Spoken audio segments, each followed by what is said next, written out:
ngiye gufata amategeko yawe ngo nyashire ku ndiba z'imitima yanyu. Murebe ngo nyamanure nyageze mu nda zanyu ngo ntimuzogombera umwarimu. Iyo umuntu yabatijwe mu mwuka, iyo umuntu Kristo yamubatije, Kristo azamwuzuza ijambo. Mbwirira mugenzi wawe ngo azamwuzuza ijambo. Tazagombera mwarimu. Asibiwe Yesu. Ariko mwabayumve mwe bene da mugiza imyaka n'imyaka mwikanisa mukiyumbe to. So wamara ngo ko baraja kukwigisha atazabahumiriza. Ubundi byanditswe byera wo bibona ute utase wo bikurahe Yesu Kristo yaramanutse yamamanukana isengesho kuko niryo riba nk'umuyoboro w'ibyo muri mwijuru. Ndashaka kuhagera sindahagera nangiye ko mbabwira kugira ngo tubasiko. Sema amen. Ari umwana w'Imana hanyuma ngo wowe kurigishwa n'umuntu udasenga numara araguhiki arabikura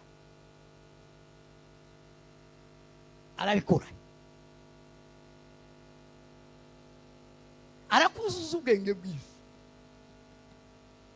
arakuzuza inyuguti, kandi inyuguti izayica. Umuntu wese udasenga afumbatiye inyuguti gusa, n'amanyuguti gusa, inyuguti zaramwuzuye, inyuguti gusa kandi izo nyuguti nizo kwica, nizo kumugaza. Sema amen. Vuga ngo amen. Basigaye bahindura ngo ibyo ni iby'Abanyisiraheli, ngo byandikiwe Abanyisiraheli. Abagabo banditse Bibiliya n'abagabo n'abantu 40. Abo 40 bose nta wanditse iby'ubushake bwe, nta wanditse iby'umuryango we.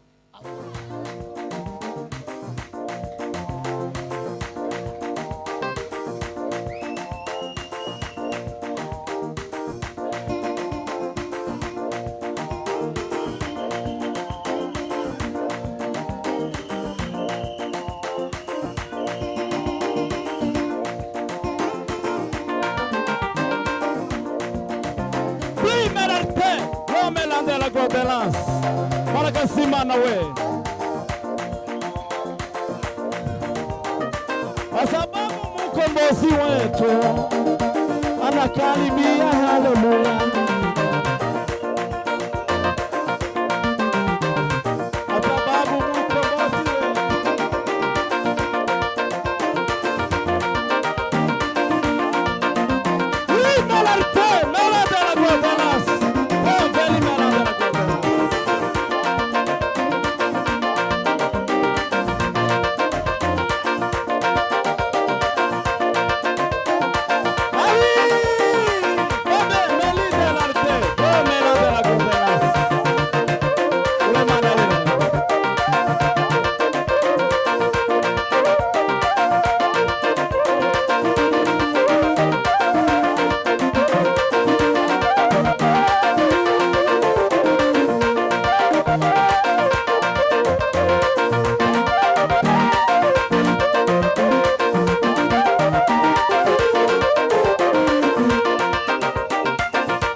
Imana amashimesha. Ngwino nguhobe. Na muzima. Uri kuri WhatsApp? Uri kuri WhatsApp? Mutenge musubizeyo. Tumujyamishe. Zimya telefone. Yikuremo nde. Muzi.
Twongere Imana yacu amashyi menshi cyane. Amashyi menshi. Kuma. Imana ibahe umugisha mwinshi. Yesu abagire neza. Turambure za Bibiliya zacu dusome. Murambure ibyanditswe, murambure ibitabo. Mufungure ibitabo. Muzogura ibitabo ariko. Mukamenya gucuranga ucyo mudafite Bibiliya. Mwabikuye. Mwabitoraguye. Bazabahemba. Mugira udufaranga. Mwaba mudufata twose muje kugura Bibiliya. Twose mutugura Bibiliya. Muzobone kuja gucuranga mufite Bibiliya. Siko muze. Niko pa. Icara hari. Muzogura Bibiliya. Siko. Ugacuranga nda Bibiliya. Azokwita umuforoderi. Soma ibyanditswe. Byakozwe n'indumwe umuntu uzi gusoma neza. Ibice 12 murongo wa mbere. Turageza ku murongo wayo. Turasoma cyane. Ngira mugenzi wawe ngo wumve neza Bibiliya. Byakozwe n'indumwe. Ibice 12 umurongo wa mbere.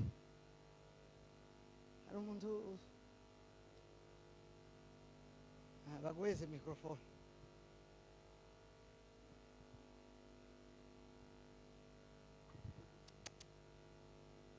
Biravuze ngo umutwe w'amagambo uravuze ngo Herode ashaka kwica Petero, marayika aramukiza. Nuko muri ico gihe umwami Herode afatira abo mu itorero bamwe kubagirira nabi, yicisha Yakobo inkota, mwene se wa Yohana. Abonye ko anejeje abayuda, ariyongeza afata na Petero. Ico gihe hari mu minsi y'imitsima idasembuwe. Amaze kumufata, amushira mu nzu y'imbohe, amuha abasirikare 16 kumurinda bane. Agira ngo azamushire abantu Pasika ishize. Nuko Petero arindirwa mu nzu y'imbohe, ariko abitorero bagira umwete wo kumusabira ku Mana. Amen. 6. Herode araye ari umusohore, iryo joro Petero yarasinziriye hagati y'abasirikare babiri, aboheshejwe iminyururu 2. Abarinzi nabo bari ku rugi barinda inzu y'imbohe. Nuko marayika w'umwami Imana ahagarara aho, amuca umuco umucyo waka mu nzu. Marayika akoma Petero mu mbavu, aramukangura ati, zuka n'ingoga. Iminyururu imuva ku maboko iragwa. Marayika aramubwira ati, kenyera ukwete inkweto zawe. Abigenza atyo. Arongera aramubwira ati, wifubike umwitero wawe, unkurikire. Arasohoka aramukurikira, ariko ntiyamenya ibyo marayika akoze ko ari iby'ukuri, ahubwo agira ngo abirose mu nzozi. Banyuze ku barinzi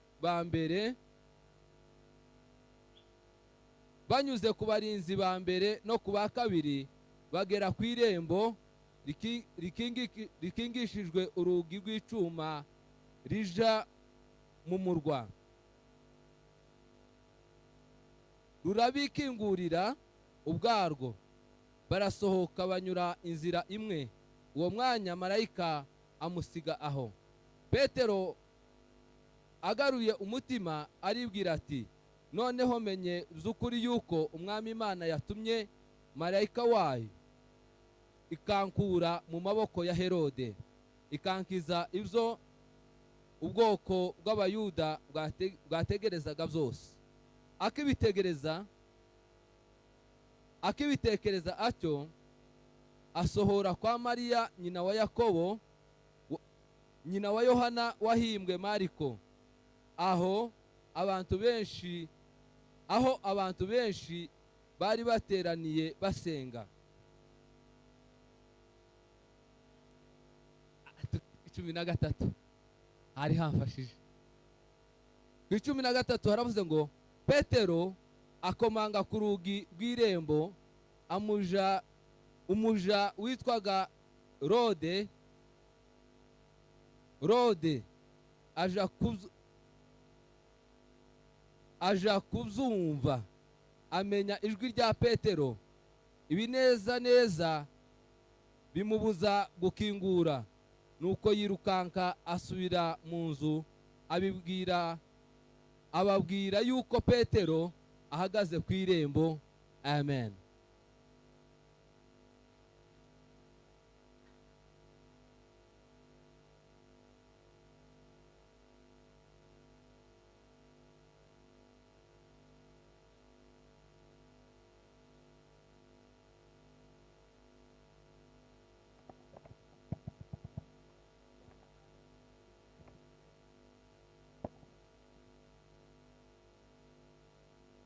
Zaburi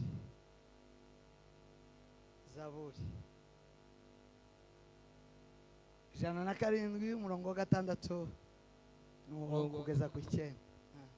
Kuri 6 haravuze ngo, maze batakira Uwiteka bari mu byago, abakiza imibabaro yabo. Abashorerera mu nzira igororotse, kugira ngo bagere mu mudugudu wo kubamo. Ku 8, abo bashimira Uwiteka kugira neza kwe. Abo ni bashimira Uwiteka kugira neza kwe n'imirimo itangaza yakoreye abantu. Yego. Kuko yahagije umutima wifuza n'umutima ushonje yawujuje ibyiza. Amen. Amen. Mwakire neza ijambo ry'Imana. Mwakire neza ijambo ry'Imana. Ndashima Imana y'Umwami wacu Yesu Kristo iduhaye ijoro ry'uyu munsi yo guterana, ukaba duteranye guterana kwera. Imana yabikoze ihabwe icubahiro. Sema amen. Kigeretseho nshima Imana kuba hano hantu, kuko bari babivuze umuyobozi wacu Eric yabitinzeho cyane, yahagarikiye none yimba yafashwe kujya nyine yafashwe ejo. Yahagarikiye yabitinzeho cyane. Ndashima Imana yajyanye natwe mu rugenzi ikagarukana natwe. By'ukuri umuntu azazinduka ariko kuzindukuruka bikaba iby'Imana, ko kugenda wogenda ariko kugaruka ntugaruke. Ndashima Imana rero yabanye natwe mu kugenda, ikabana natwe mu kugaruka. Imana yabikoze ihabwa icubahiro. Sema amen. Ndashima Imana y'abarinzi yabaragiye mwebwe mwese mukaba muriho, Imana ikabarinda kugeza ubu tukongera tukabona. Imana yabikoze ihabwe icyubahiro. Shimiye abataramyi bose baraha, abari hano muri abataramyi. Abataramyi singaba sabashirika na abataramyi si mashabiki abataramyi. Gusenga kw'abanyamwuka kuzuye kuza kuba nijoro. Umunyamasengesho nyawe nusenga ijoro, amanywa ubundi nayo gukora izo warayisengera, amanywa nayo kuja kubwira, amanywa nayo gusoma ijambo ry'Imana. Gusenga ni nijoro, kandi nibyo ngiye kuganira namwe gusenga. Umwongere musenge. Sema amen. Vuga ngo amen. Tugiye kwiga gusenga, subire dusenge. Bwana asifiwe. Yesu Kristo yasengaga ijoro, intumwa yasengaga ijoro. Abakozi bakomeye bo mu bwami banditse muri Bibiliya abanesheje isi n'umubiri na Satani bayiturutse mu ijoro mu gusenga. Abaciye mu nzira yo gusenga mu majoro baranesheje isi na Satani n'umubiri. Bararuhutse, bategereje ibitsibo, bategereje ingorora. Sema amen. Ndabashimiye mwebwe mwese abataramye. Imana yo mu ijuru ibaha umugisha. Sema amen. Aba hano Kasarani, abavuye Mwiki, abavuye Gidurayi, Mihango, mwebwe mwese bavandimwe n'abashitsi baturimo, Imana yo mu ijuru ibaha umugisha. Amen. Ndashima kubwo abashumba turi kumwe. Imana ibaha umugisha bagenzi banje, Revera, Pasiteri na Revera. Imana ibaha umugisha mwese. Ndishimye kubana namwe. Yesu abagire neza. Ndashima abayumbe. Ikiyumbe oye. Ikiyumbe oye. Ikiyumbe na Rikoro.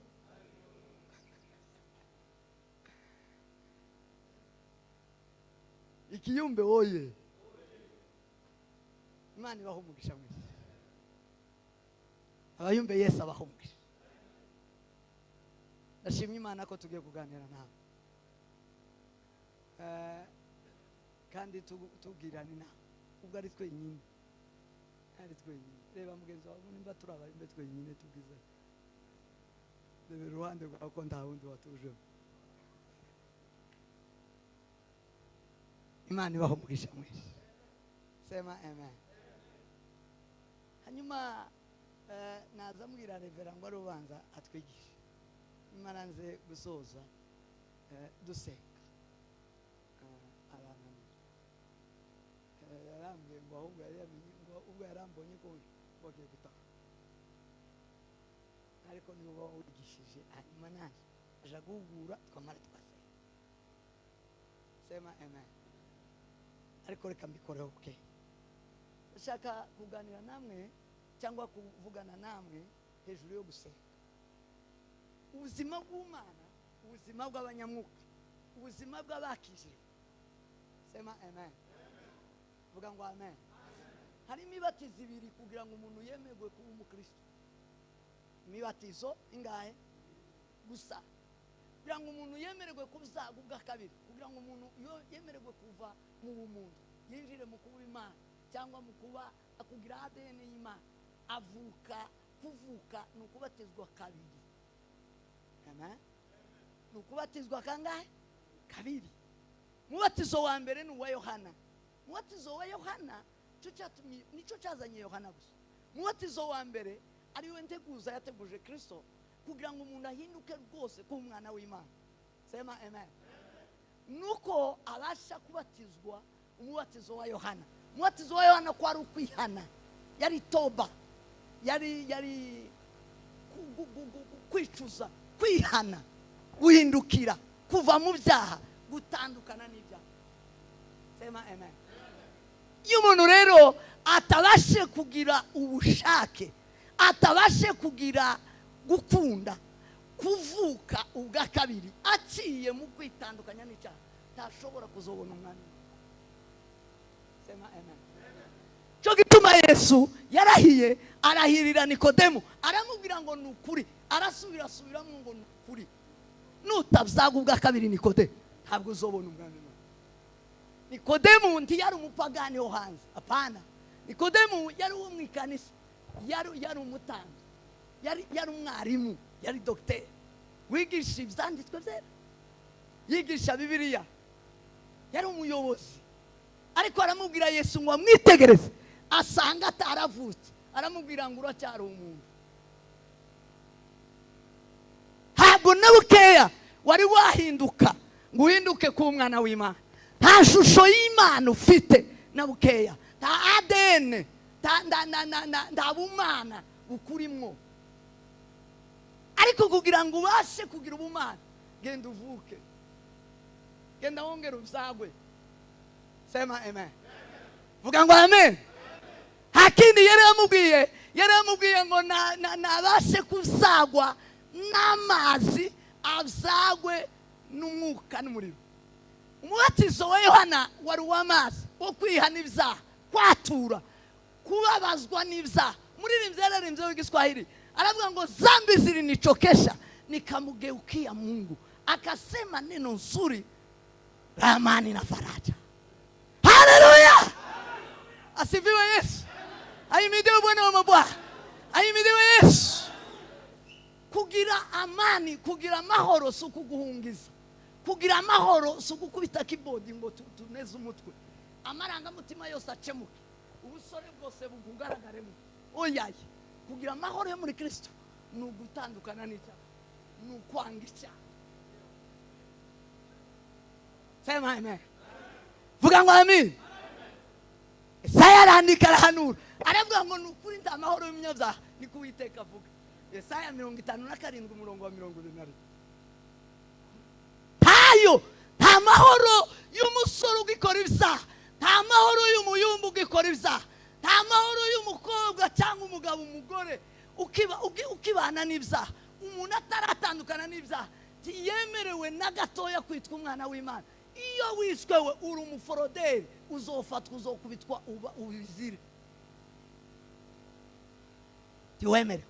Bibiliya iravuga ngo, Paulo arandika, aravuga ngo abavuga izina ry'Imana ngo bave, kugira ngo wemererwe kuvuga izina ry'Imana nuko ubanza kumenya ko watandukanye nabyo. Amen. Subira ngo amen. Atukuze umukozi.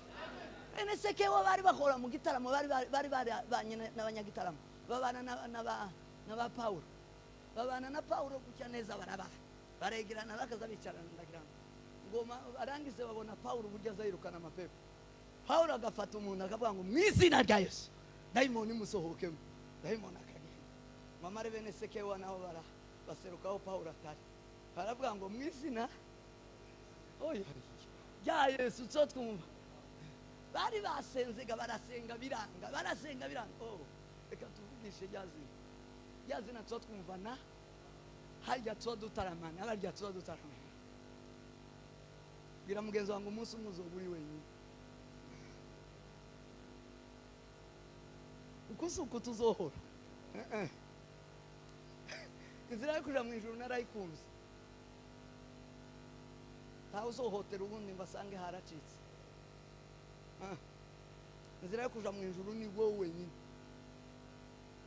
Umuntu azayihotera akayica wenyine, igacika ikaba inzira nyabagendwa wenyine, kandi nta wundi uzoyinanyuramo, ni wowe wenyine, nta wundi uzoyinyuramo. Kuja mu ijuru umuntu azanyura ukundi, ntawe uzujana n'undi, ntibazababonana mu kirere. Mu nzira ntawe urabona undi babajana ibigo. Tuzisangayo gusa umuntu wese yatijanye, umuntu wese azinjirira. Bless Yesu cyubahiro. Haleluya! Asifiwe Yesu. Ahimidiwe Bwana wa mabwana. Kuja mu ijuru tuzobonana na muzima pi akidari. wapi ndawumzo ni hano ariko Yesu yohagatamukire nta numwe uzora mu nzira nta uzora izundi hano mu nzira habe nu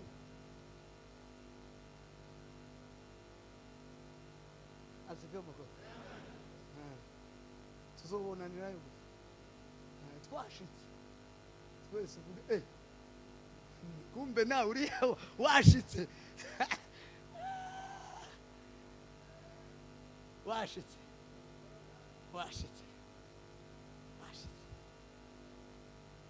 kwihana ibyaha byose cyo gituma umwanditsi yanditse aravuga ngo mwere imbuto zikwiriye abihanye mwere imbuto zikwiriye abihanye habe imbuto zikwiriye abihanye imbuto zikwiriye abihanye ngo ni ugutandukana n'ibyaha. Dawudi yaravuze ngo arandika aravuga ngo uko iburasirazuba hitaruye iburengerazuba ngo niko yataye kure ibicumuro n'ibyaha byanyu. Sema amen. Sema amen. Vuga ngo amen.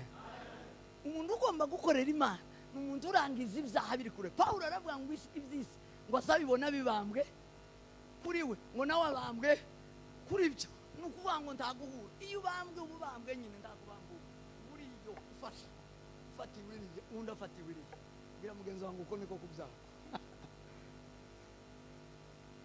Sema amen. Vuga ngo amen. Icya kabiri kugira ngo umuntu yuzurizwe kuba umwana w'Imana ni ukubyagwa n'umwuka n'umuriro. Kubyagwa n'umwuka n'umuriro byari bifitwe Yesu Kristo.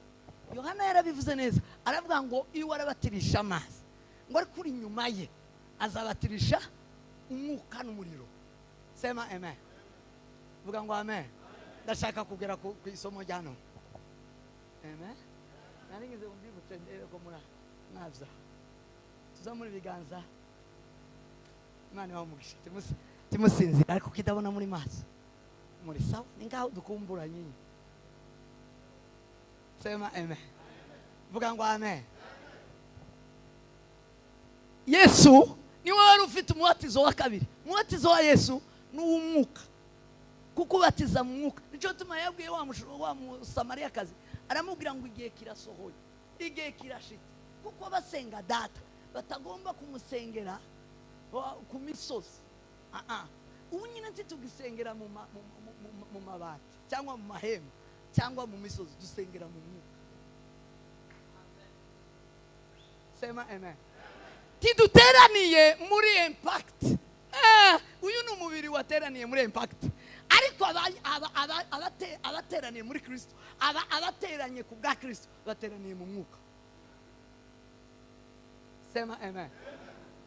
Sema amen. Vuga ngo amen. Uko ntabwo dutaramiye muri impact dutaramiye mu mwuka.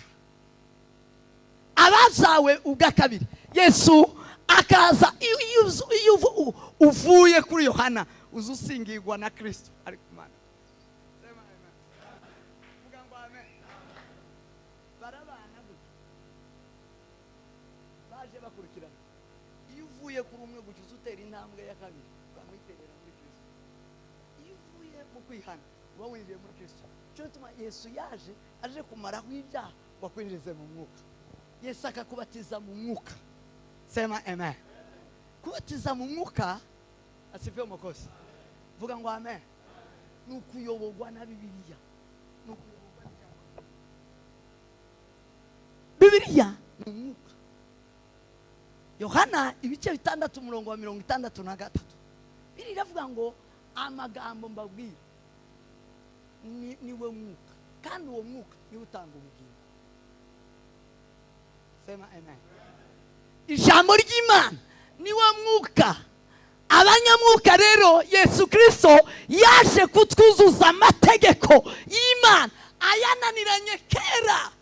Abayananiwe kera mu mubiri Yesu Kristo ayaza yuzuye. Sema amen. Niwe Imana yabwiye Yeremiya igice cya 31 arababwira ngo ndore ngiye gukorana namwe isezerano risha. Isezerano risha niki? Numvise ikiganiro cy'abanyabajya bitwa abanyabuntu. Narababaye ndi Rwanda ndakwera ikintu kimwe cyambabaje muri uru rugezi. ni igitaramo cyabayemwo abapastori n'abandi ba hano n'abajya abanyabuntu bakabashirira intebe hari bamara bakababesha amaze mugataha mwabesha ndababara ndahwera waracumvishije kujya kwawe uzamuguma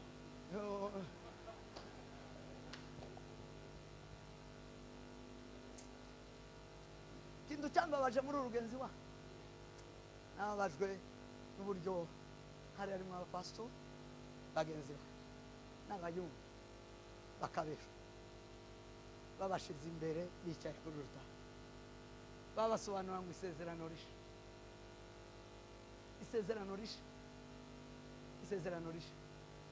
ni ibyanditswe zose ni amategeko ya Mose, ni ibya Mose, ni ibya Zaburi, ni ibya Hishuwe, byanditse muri Luka ibice 22 umurongo wa 44. Yesu azuka yarababwiye ngo reka mbungure ubwenge, sema amen. Arababwira ngo uhereye none nasohoje iby'amategeko byose n'iby'ubuhanuzi byose n'ibya Zaburi. Iyo niyo Bibiliya yo. Iyo niryo sezerano rishe. Isezerano rishe ni ugufata ibyanditswe bikaja mu mutima zose uko byakabaye, ni ugufata ibyanditswe bikaja mu nda zose uko byakabaye. Iyo ni isezerano rishe. Iyo umuntu yakiriye ibyanditswe, iyo Bibiliya yinjiye mu nda, iyo Bibiliya yinjiye mu mutima, uwo muntu agiye mu isezerano rishe. Iyo niryo sezerano rishe. Sema amen. Vuga ngo amen.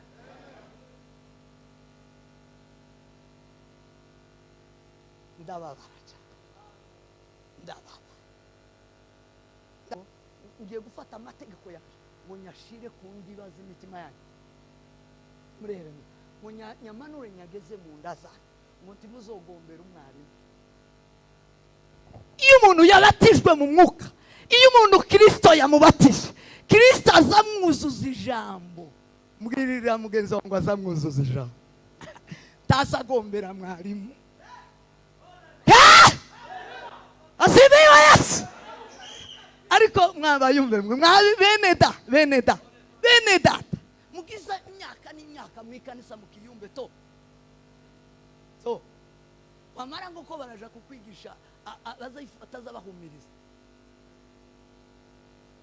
Ubundi byanditswe byera wowe bibona ute utazuse wowe bikura he?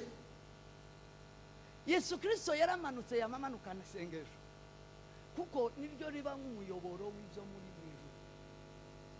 Ndashaka kuhagera sindahagera nangiye ko mbabwira kugira ngo tubasiko. Sema amen. Ari umwana w'Imana hanyuma ngo wowe kurigishwa n'umuntu udasenga numara araguhiki arabikura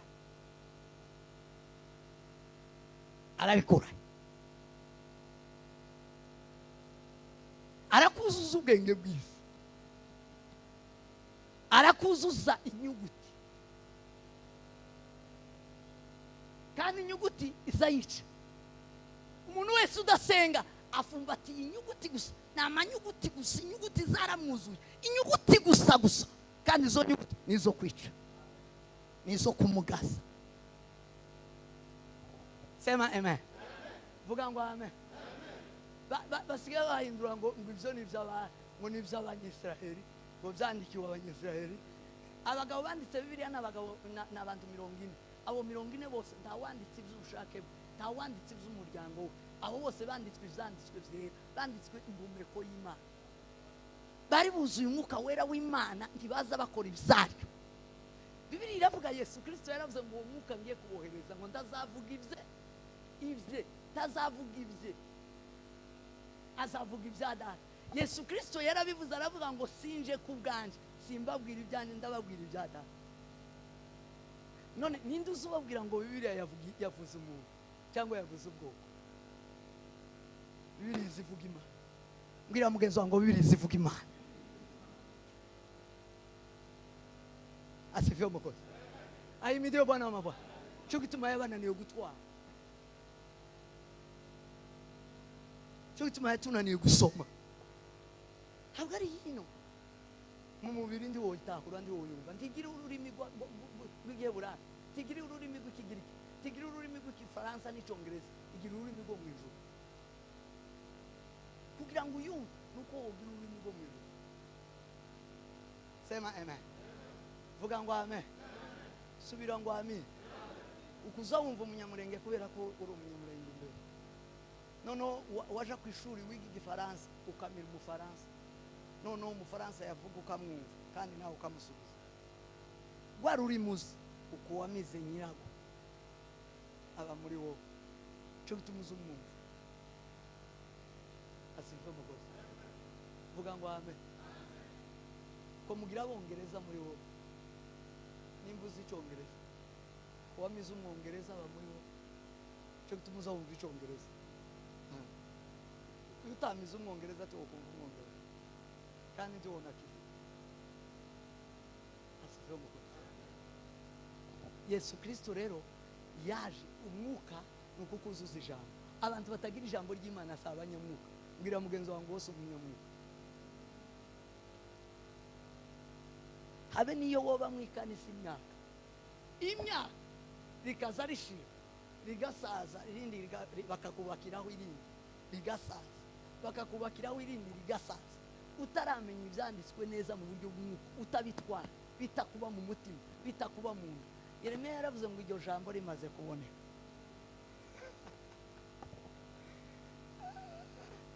sema amen vuga ngo amen abandi bararibonye baravuga ngo ndagahora ntoye bararyumvise ngo baribone baricara baragotomera barishitsa mu nda ribageze mu nda ribahindukira ibyishimo n'umunezero ubundi tahandi twakagombye kugira ibyishimo n'umunezero ijana nziza umunezero w'abakijijwe ni ijambo ry'Imana ryuzuye umutima ni umwuka wera sema amen vuga ngo amen subira ngo amen ibyo bisa bikora iki sema amen uko kuzagwa k'umuntu kuzagwa bwa kabiri kwaba kuruzuye umuntu akababaye umwana w'Imana wuzuye wujuje ubuziranenge ufite ADN y'Imana iyo umuntu yihanye neza akera imbuto zo kwihana no gutandukana n'icyaha akongera ahabwa umubatizo wa mwuka wera sema amen vuga ngo amen azayinjizwamo n'ijambo ry'Imana n'umuriro umuriro rero ni igitwiki gisa n'ikibi cyose tikiza kikwarikaho nta cyaha kiza kikuraramo nagiye gusura Reverend Agora muramuzi nagiye umusaza ndamubona nakazamusengera ngo Imana izamfashe tagapfe ntageze ngerayo nja kumusura muzamuja gusura abagabo b'Imana ubu mfite kuja Tanzania gusura Moses Mageme abazaba bari tayari muzoze tujana zojaye kumuramutsa gusa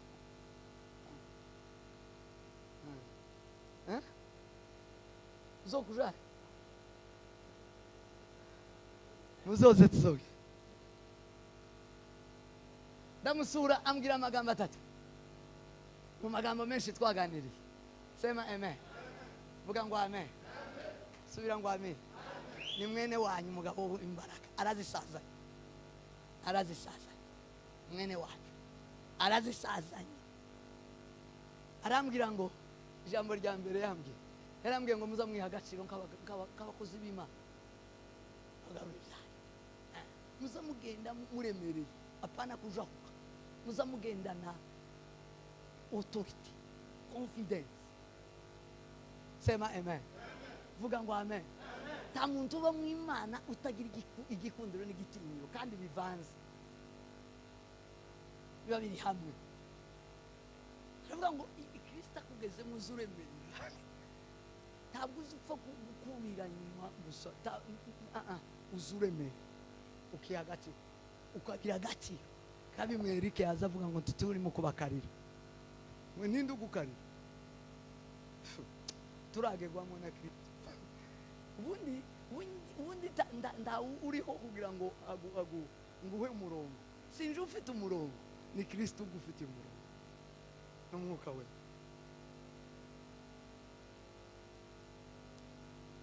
Umwuka wera w'Imana niwe muyobozi. Sema amen. Vuga ngo amen. Bibiri iravuga ngo abayoborwa n'umwuka w'Imana ngo nibo bana b'Imana. Nuzugutisha ku ipasi kwa kubwira ngo tukazuvuga tukaza wambara ugiye ukuragendana na uriya ni ndo mwamuja uriya ni yarambwiye ngo hari abataza yakira barambwiye nagiye kujayo babambwiye uriya tubopfa kugenda ngo utabanje ngo umuhamagare asenge abanza amenye neza uje kumureba.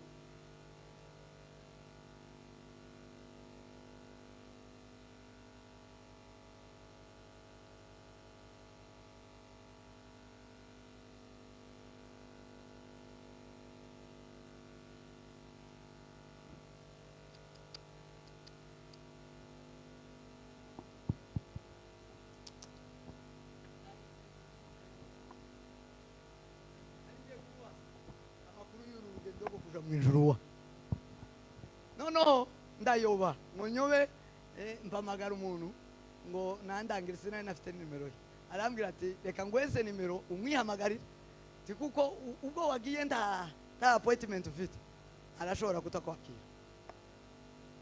Arazimbaye ndamuhamagara arambaje ngo suri urinde agira ngo afite nga mururu njyewe sinari muzi nibwo bwa mbere mubona ndamwumva ndamwimye oye sivuye no muri Kenya ije kugushaka kuko sawa barandangira ageze vuga ngo amen subira ngo amen arambwira ngo ijambo rikomeye y'umuntu ufite Imana mona ijerekani yuzuye amazi uzubona zaripfa kujubangana yo jubangana ndagiriza kirije ambwira ngo umuntu uri mu busa azajubangana ariko umuntu wese uri mu Kristo ararebera arafatika agira agaciro aratinyitse agenda yubaho yiha agaciro ubundi ikintu cyose kiza kiha agaciro habe ni umwenda wiha agaciro ikintu cyose ubikoze kiza kiha agaciro cyonyine ikiza ngo kirigura kihereza agaciro. Sema amen. Icyo ni cyo jambo yambwiye. Ijya kabiri yambwiye yarambwiye ngo suzurara n'icyaha gute Yesu Kristo yaraje gukura ibyo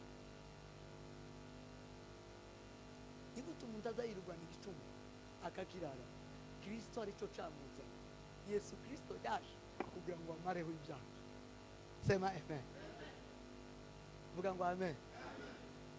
Yesu hanugo baravuze ngo azavuka umwana ngo umwana muzomwite Yesu ngo ni uzakuraho ibyaha by'abari mu ni gute umuntu akigenda n'icyaha Yesu yaraje gukuraho ibyaha by'abari mu ayo makuru ntazizwi ntamenyeka abantu ndibaza ayo makuru ayo makuru Yesu zumucomeka ninga kujya baza bashiraho mureko kuri ano mabati imvura yago amazi amanuka yose kamarira mureko kamumenya aho yaja umuntu wese agomba kwakira Kristo kugira ngo icyaha cyose nikigwamo akijana tukirarane tukirwane tukigirana iminota. Sema amen. Vuga ngo amen. Subira ngo amen. Subira ngo amen. Atukuzo mukozi muri ico gihisi ndizi gukanga n'umubiri ntuzi gukanga na satani ntaza gukanga ugenda na Kristo. Nico gituma Paulo yanditse aravuga ngo mwambare Kristo umwambare ngumwambara. Sema amen. Vuga ngo amen. Mu mwambare ngumwambaro abarindi icyaha n'igisanacu abarindi kibi n'igisanacu. Sema amen. Jambo rya gatatu iwiwe inzu azabonana na mwana wawe ntabwo ari mu rugo ntabwo ari muri sa yubatse inzu yo kubonana na mwana wawe ibamo Bibiliya igitabo cyo gushimisha n'ibindi bitabo biba bira handitseho baradumu baradu impanda bazayita mu Giswahili baragumu yanditseho baragumu. Turaganiriye ngo tuje gusoza, aransengera ngo asengera, arambwira ngo rero genda witegure impanda y'Imana, genda witegure impanda y'Imana yovuguruye. Kuri ako kazu handitseho baragumu, impanda y'Imana yo twotandukana n'umunsi twose ngo Yesu yogaruka. Turi mu gihe cyo kugaruka k'umwami Yesu. Genda witegure impanda y'Imana, genda witegure impanda y'Imana. Sema amen. Vuga ngo amen. Azabonana n'umuntu bagatandukana mubwiye ngo twoswa guhura impanda yo kwa mivuga twagenda. Genda witegure Yesu. Baragumu yovuguruye. Tutarasohoka kumbwira kubona. Dusoza. Sema amen. Vuga ngo amen. Abana b'Imana bategereje kugaruka ku mwami Yesu. Nta rindi sezerano risigaye. Numvise kandi hano ngo wari uwigisha yaravuga ngo twatuja mu ijuru. Ko muraja? Ko muraja? No muri Kenya narazindutse ndumiwe. Burya twaririya kandi doreka ko namwe n'abasanziri ngundi na wacahana ngo yamayigisha ngo twatuja mu ijuru. Ko muraja?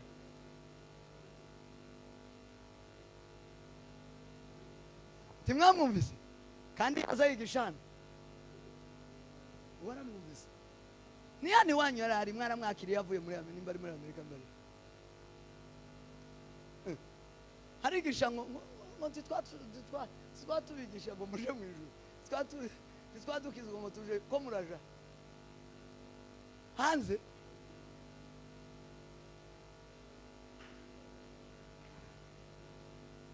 Impanda izovuga. Sema amen. Bana y'Imana izovuga, izovuga kandi amatwi yose azayumva. Sema amen. Vuga ngo amen. Isi tutuyiraramo abayibanjije nta n'umwe uyirimo, nta n'umwe uyirimo. Hanyuma uwakaza kutubwira ko turaja mu ijuru. Mbwirira mugenzi wangu ko turajayo.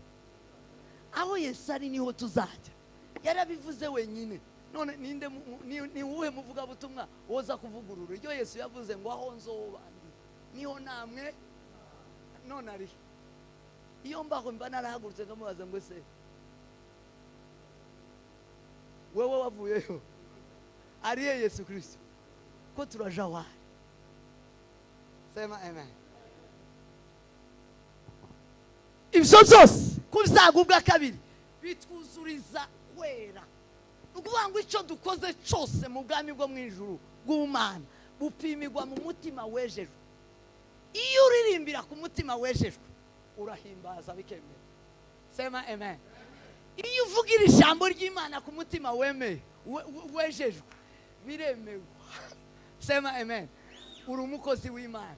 Ijuru rirandika ngo ko ndakorera Imana, uriya agomba guhemba. Iyo ucurangira ku mutima wejejwe. Sema amen. Vuga ngo amen. Gukorera Imana ntitubirebera mu ijwi, gukorera Imana ntitubirebera mu mbaraga z'umuriro z'umubiri, gukorera Imana ntituzirebera mu gisirimba cyiza, mu njana nziza. Ibi ni ibyacu byahano by'abantu bafite amarangamutima. Imana ntigira inyama y'amarangamutima. Amen. Vuga ngo amen. Subira ngo amen. Imana yakira icyo ukoze. Sema amen. Yakira kwicara kwawe mu materaniro. Dawudi yakundaga Imana akabikoresha umutima. Ni nako Bibiliya ivuga ngo abizeza imitima yabo yuko Yesu ari umwami bakatuza akanwa kabo nibo bazabakira. Donc uko niko kuganira n'Imana. Kuganira n'Imana si mu kanwa. Imana ntigira runo rurimi niko nababwiye. Sema amen. Vuga ngo amen. Imana ntigira ururimi rumbamvuga. Tizivuga runo rurimi. Runo rurimi rw'abanyamurenge n'abanyarwanda n'abarundi duhujije twumvikana. Na ururimi rw'Imana ni umutima. Bwira mugenzi wangu ni umutima. Ni umwuka. Sema amen. Vuga ngo amen. Subira ngo amen. Imana ntisa n'umuzungu, ntinasa n'umwirabura. Imana isa n'umwuka wayo. Paulo yandikira Abaroma, arababwira ngo abadafite umwuka w'Imana sabayo, abadafite umwuka wa Kristo sabe. Sema amen. Vuga ngo amen. Imana rero ipimira uwayo, yakira ico ukoze iyo gitibutse, iyo kiva ku mutima wejejwe. Sema amen. Iyo kiva ku mutima wejejwe. Gusavingira Imana cyangwa gukorera Imana, gusenga cyangwa gutarama cyangwa kuririmba, kubwiriza, si ibi ngibi ndimo nkora. Kubwiriza ni ibiva ku mutima wejejwe. Sema amen. Mwanditsi yaranditse aravuga ngo umuntu wese atanga uko icyo afite, azakora ku butunzi buri mu mutima we. Niba umutima wawe ucafuye, umutima wawe wuzuye ubupagani, wuzuye inzika, wuzuye ishari, wuzuye ubusambanyi, wuzuye ubwibzi, wuzuye ububeshi, iyo usirimbye uba usavingira Satani. Iyo uririmbye waririmbiye abantu na Satani. Amen. Vuga ngo amen. Subira ngo amen. Imana ntireba icyo urimo ukora hano, ireba umutima kivuyemo.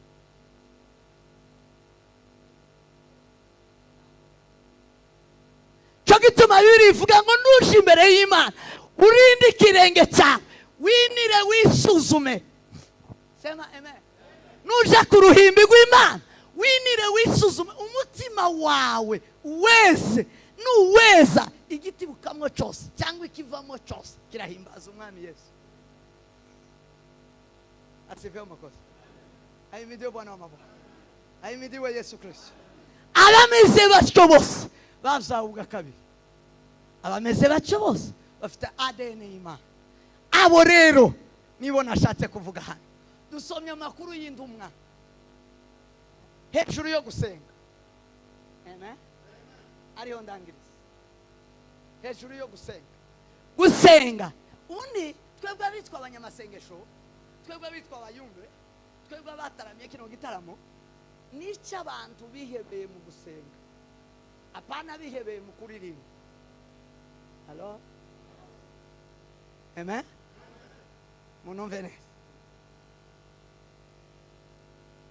Abanyamasengesho, aho bita abanyamasengesho, aho bita abayumbe. Abayumbe, wajumbe, wanao ujumbe wa Bwana. Sema amen. Mundaza yitwa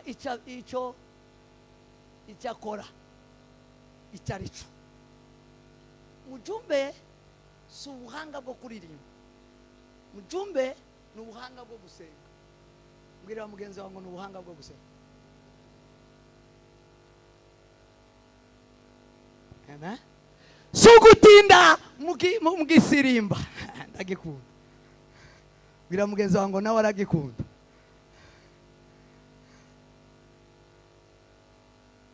Tubona kino gitaramo cyacu iki cyaba ari igitaramo kibaye ari ukunguko araha hose two kwitwa ibindi se tugomba kwitwa abanyamasengesho cyangwa abayobozi. Niba igitaramo cyacu niba kuba imbere y'Imana kw'abayumba ari uko. Alo? Iyo kwitwa concert, yo kwitwa amarushanwa yo gusirimba, cyangwa competition live fitness.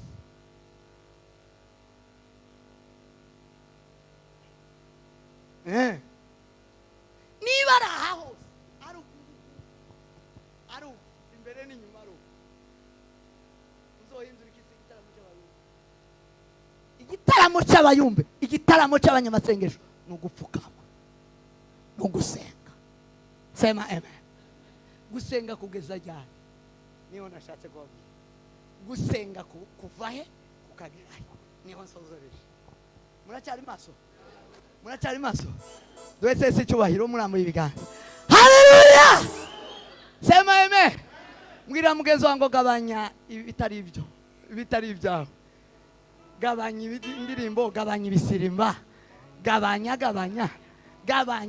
Ongera gusenga. Mumbwire ngo ongera gusenga.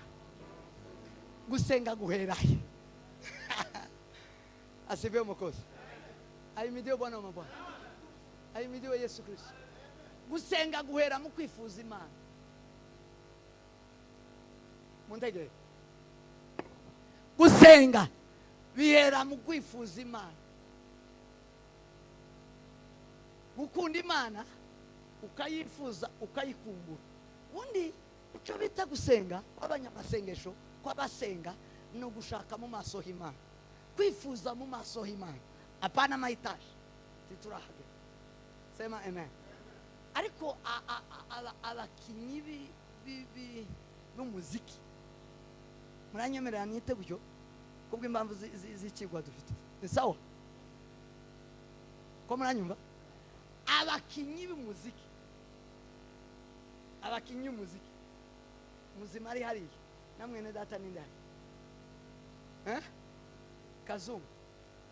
Kazungu agafata hariya inimero yiwe.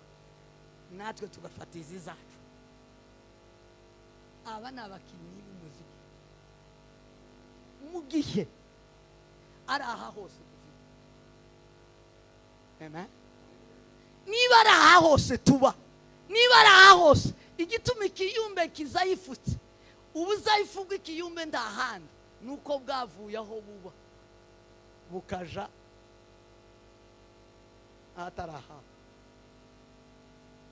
Igituma tuvogerwa n'uwo ari we wese nta kindi nuko twavuye aho tugomba kuba mu masengesho yo kwifuza Imana. Dawudi yifujije Imana agumuma. Muzi kugumuma? Abana bato sinzi ko babizi. Kugumuma abantu bavukiye mu nzira duhunze. Abantu bavukiye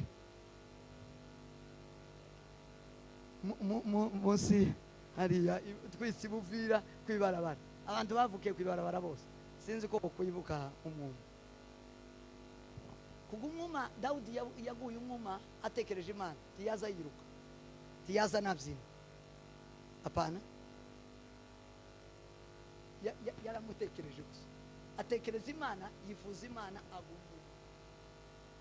Kugumuma ni umuntu wagenze cyane akaruha agakamuka akumama cyangwa n'amazi agashira mu kwe agakaragati.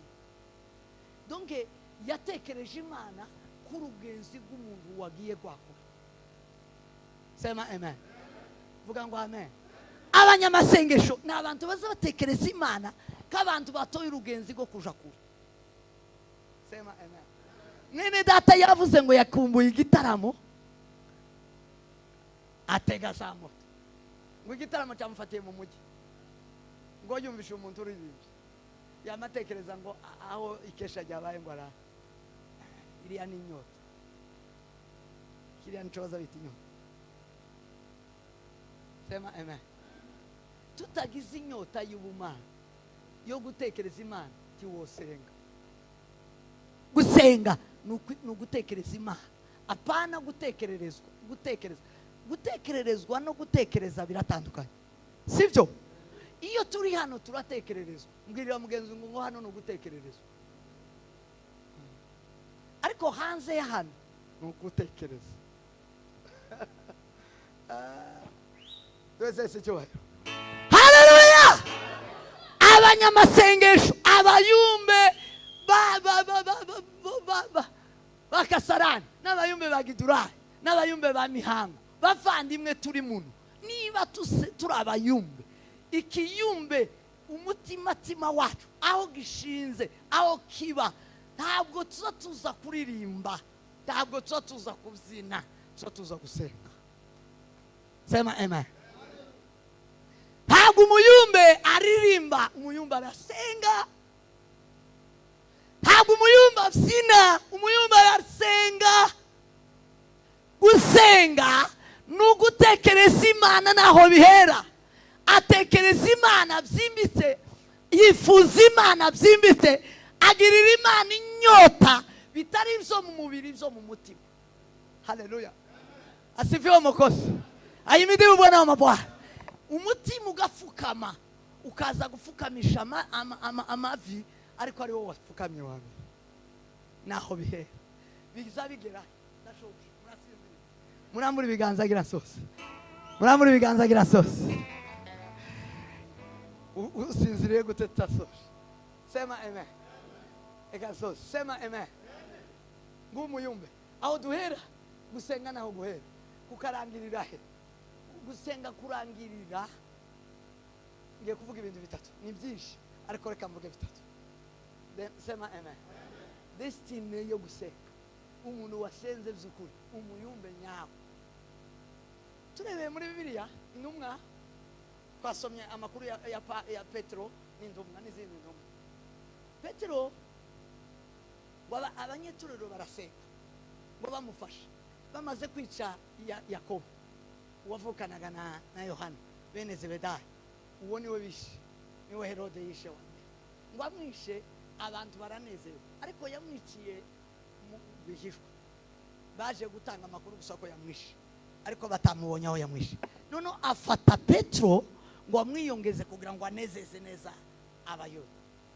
Aramufata, amufata igihe cya Pasaka, igihe bibukaga imitima idasembo. Noneho icyo gihe n'igihe cya Pasaka, icyo gihe nta kintu cyemerewe gukora. Bamushyira mu nzu y'imbohe, aho bamushize bamurindisha abasoda 16 ne bane. Sema amen. Vuga ngo amen. Barasuba baramuhambira iminyuru. Hanyuma gusenga aho kuza kugera. Mbwira mugenzi wangu mvaho gusenga kuza kugera. Duwese cyo. Haleluya! Iyo kwahereye mu mutima, iyo kwahereye mu kwifuza Imana, iyo kwa Imana nziza wayihamagaye, Imana nziza wayifujije. Muranyumvishije? Sema amen. Imana ntibaza bayihamagara nk'umugabo w'umunyamurenge cyangwa umugore cyangwa umukobwa. Uyihamagare ngo kirenga we uhagaze ku wundi musozi. Imana iza yifuza ikaza utayihamagara. Amen. Vuga ngo amen. Subira ngo amen. Tukuze Mwokozi. Ahimidiwe Bwana wa mabwana. Mbwira mugeza wangu uzawifuza Imana. Sukwamiriza. Atukuze Mwokozi. Ahimidiwe Bwana wa mabwana. Maze ngo abanyetorero binjira mu nzu barasenga kubera ko bari barayifujije iba mu mitima yabo. Imana yarazanywe no kwifuza, yarazanywe n'inyota, yarazanywe no kwikenera. Sema amen. Ngo yari barimo ngo baricara barayitekerereza, barayibwira ngo Petero arafunzwe, Petero arafunzwe. Sema amen. Vuga ngo amen. Petero yaboshwe nabi. Petero ko baramuziza wowe. Petero ameze nabi mu nzu y'imbohe. Sema amen. Vuga ngo amen. Ta masengesho y'umuntu ufite Imana azagenda ubusa, agomba kugira icyo ahindura. Igituma amasengesho yacu atazahindura ni amasengesho twisengesha. Ese no kwisengesha, n'ukwisengesha gusenga tutari kumwe nawe. Nusenga utari kumwe n'Imana ntakizahinduka. Sema amen. Vuga ngo amen. Asifiwe Mwokozi. Barayitekerereza. Amen. Ngo bayitekerereze ngo Imana ituma marayika. Vuga ngo amen. Ituma marayika w'Imana. Yesu Kristo iyo tumufite tuzatumutumwa. Mbwira mugenzi wangu tuzatumutumwa.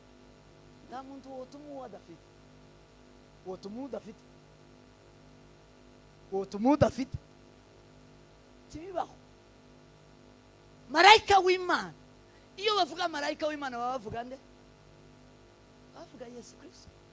Marayika w'Imana ngo amukoma mu rubavu aramubwira ngo zuka wambare huzu, zuka wambare ukweto, zuka nkurikire.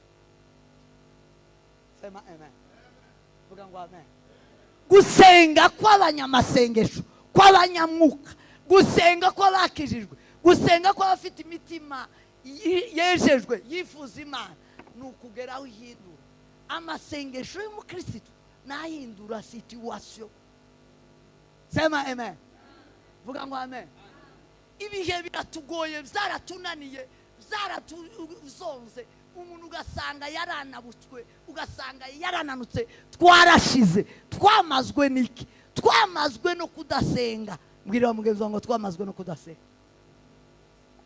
Gusenga si ugusirimba, gusenga si ukwamiriza, gusenga ni ugutekerereza Imana, ni ugutuma Imana ufite mu mutima wawe. Sema amen. Vuga ngo amen. Subira ngo amen. Ni ugutuma utunze. Gusenga ni uguhindura situation. Bibiliya ivuga ngo Petro baba musengera ngubwo arasohoka mu nzu y'impo. Undi munsi bafashe indumwa, igice cya 5 cy'ibyakozwe n'indumwa, bafata indumwa barazikingirana mu nzu y'imbohe. Sema amen. Vuga ngo amen. Ngo kubera Imana bari bafite, bari bari kumwe nayo. Mbwira mugenzi wangu bazakubohanwa na Kristo. Uzi kubohanwa na Kristo? Uzi kukuboha ufite Kristo? Vuga ngo amen. Amen. Subira ngo amen. Baboha bagira ngo baboshe indumwa, naho bazibohanye na Kristo. Kubera uburyo bamwifujije Yesu Kristo yari atuye muri yitwa Emmanuel, Imana iri kumwe. Ngo bari bari kumwe nayo, ngo babane nayo, ngo habe mu gicuku. Ngira mugeza mu gicuku, ngo amasaha yarageze abandi bari mu rusengero. Yesu yamabwira ngo muze tuje mu rusengero. Ngo barya bazi ko babosha, abatambyi bari bazi ko baboshe indumwa, ngo bagire icyo barangiza, ngo barimo babwiriza abantu mu rusengero. None ngo baje kureba mu zimbo, ngo baje kureba baravuga ati se singira ngo bariya nibajya tuboshe, twari tuboshe saba twaboshe, ngo basanga inzugi zigize gute, zirakinze, indo zikinguye. Dwese si cyubashye. Gusenga ni ukugukura mu mubiri, kugukura muri mekanike y'umubiri, ukasha mu buryo bw'umwuka, hakazakora uburyo bw'umwuka, abantu bakabura fenomene, abisi bakibura. Niba utarasenga ngo abisi bibure, niba utarasenga ngo ibintu bibure abantu bumigwe, ndamano bwira mugenzi wangu turageraho gusenga. Sema amen. Basanze inzugi zikinze, basanga abasoda barahagaze hajya, babura uko byagenze, ngo baricara barasobaje kubafata, ngo bakibafata ngo umutanzi mukuru ari we Gamariyeli, umwarimu wabo mukuru, arababwira ngo none mwe muwaheje bukeya tuganire, ngo arabasigara. Arababwira ngo ko murafata abantu banje byagenze we, ko murabona mwebwe ibi bintu ari shasha, ibi bintu ni biki? Niba utarasenga ngo babazane ibi ni biki, ntabwo uri umuyumbe. Mbwira mugenzi wangu umuyumbe. Senga abantu bumiwe. Mbwira mugenzi wangu senga abantu bumiwe. Barumigwa bata umurongo, connection iratakara, ubwenge bwabo burashira, ubwenge bwabo hekima yao ikafika mwisho. Mureke dusenge isi, ubwenge bw'isi bugere. Sema amen. Bubure fenomene, babure umurongo, babure uko zagenze. Ngo Gabriel arababwira ngo aba bantu sabo gufata, ahubwo ni mubare zibukire, muramenye abantu twataye mu nzu y'imbohe, tukabahambira iminyururu kirabavaho, tutazobahambuye, basohotse mu nzu y'imbohe, inzugi zirakinze, none mushirutse isoni musubiye kubafata. Mugira ubwenge. Arababwira ati se timwibuka Teyuda yagomesheje abantu. Sema amen. Vuga ngo amen. Teyuda yaje yiyita igitangaza ngo yiyita ukomeye. Mureke mbabwire, nta gukomera kutarimo gusenga. Ntako. Nubona urakomeye utarasenze ngo wasirimbye uri Teyuda. Bwira mugezi wango Teyuda. Teyuda yaje akomeye ariko adasenga. Ngo yiyita ukomeye. Bantu baramugoboka ngo bamugoboke ngo